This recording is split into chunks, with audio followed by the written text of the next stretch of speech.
Magiging epektibo na sa February 24 ang revised Rules of Procedure ng Office of the Ombudsman. Kabilang sa mga pagbabago, paiigsiin ang panahon para sa fact-filing at preliminary investigation para mapabilis ang pagresolba sa mga kaso. May unang balita si Salima Refran.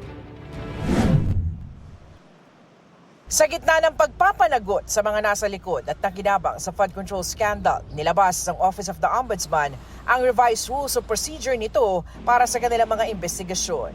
Sa Administrative Order No. 1, Series of 2026, ang dating 6 na buwan hanggang 1 taon na fact-finding, binaba na sa 2 buwan para sa mga simpleng mga reklamo, habang 3 buwan para sa mga tinatawag na complex cases. Pinaigsi rin ang panahon para sa preliminary investigation. Hindi na pwedeng forever ang sagutan. Dapat dyan, pag meron tanong, may sagot. At kung merong kaso o walang kaso, dapat siya mag-aalaman yan na hindi aabot ng 6 na buwan. Dapat na sa 6 na buwan, tapos lahat yan. Pinakamahaba na yun. Itinaas rin mula probable cause patungong reasonable certainty of conviction ang antas ng ebidensya.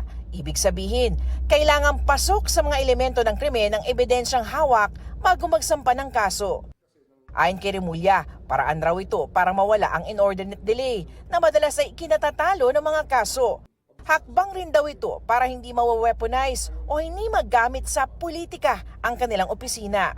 Sa ganung paraan po, sigurado ho tayo sa mga fina-file ho natin na kaso. Dahil dati po, yung probable cause, napakababa po ng antas ng, or level ng ebidensya na kailangan para lang mag-file ng kaso. Gusto talaga ng mga tao na may conviction, hindi lang nakukulong, kakasuhan, pero at the end, biglang lalaya dahil na-acquit. No? Yung tunay na accountability po ay hanggang dulo. Nilatag rin sa AO1 ang contempt powers ng Ombudsman alinsunod sa nakasaad sa RA 6770 o Ombudsman Act na nagtakda ng multa sa sinumang mas-cite ng direct o indirect contempt ng Ombudsman. Umaasa si Remulla na makakatulong ito sa kanilang mga investigasyon tulad ng sa flood control scandal, gaya ng paggalang sa mga sabina at hiling ng mga dokumento.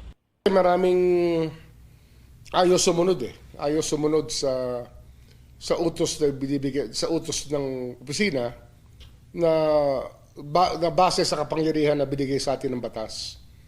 Siyempre, pag hindi binaliwala nila ang batas, parang binaliwala nila yung ating legal system. So, contempt is in order.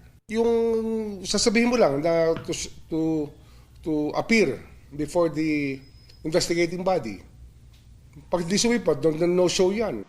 Nilatag rin ang visitorial powers ng Ombudsman na pwede nang bumisita sa opisina ng gobyerno na kanilang iniimbestigahan. Magiging epektibo ang revised rules of procedure sa February 24. Ito ang unang balita sa Salima Refran para sa GMA Integrated News.